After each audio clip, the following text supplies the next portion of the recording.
নমস্কার বন্ধুরা, আমার ছোট্ট রান্নাঘরে আপনাদের স্বাগত। গ্রীষ্মের সময় টকের চেয়ে ভালো খাবার আর কিছু হতে পারে না। তাই আজ আমরা গ্রাম বাংলার অতি পরিচিত একটি রান্না মৌরলা মাছের টক বানাবো। চলুন দেখে নিই রেসিপিটা। আমি এখানে 100 গ্রাম মতো মৌরলা মাছ নিয়েছি আর মাছটাকে খুব ভালো করে ধুয়ে রেখেছি। এখানে একটা পাত্র নিয়েছি আর এই পাত্রের মধ্যে বড় সাইজের পেঁয়াজ কুচি দিয়ে দেব এখানে বড় সাইজের টমেটো কুচি, দুটো লঙ্কা আমি কুচি করে দিয়ে দিয়েছি আর দিয়ে দিচ্ছি এখানে সামান্য হলুদ।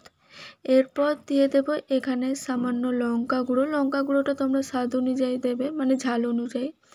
এরপর দিয়ে দিচ্ছি এখানে ধনে গুঁড়ো, এখানে সামান্য জিরে গুঁড়ো দিয়েছি।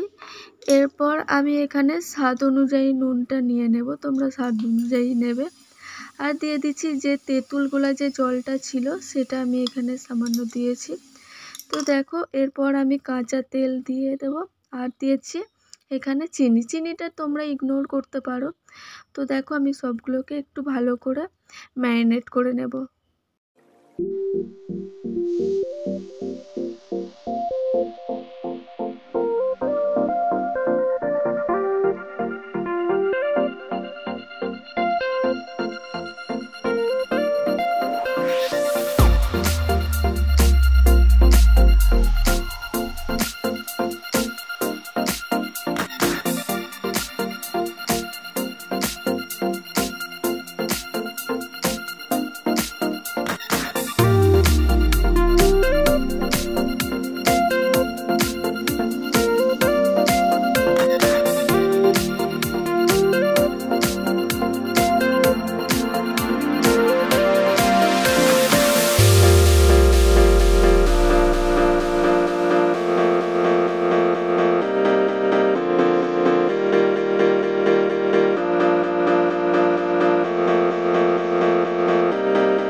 চ্যানেলে নতুন তারা প্লিজ লাইক ও সাবস্ক্রাইব করে বেল আইকনটি প্রেস করে রাখুন, যাতে আমার নতুন ভিডিওগুলি সর্বপ্রথম আপনার কাছে পৌঁছে যায়।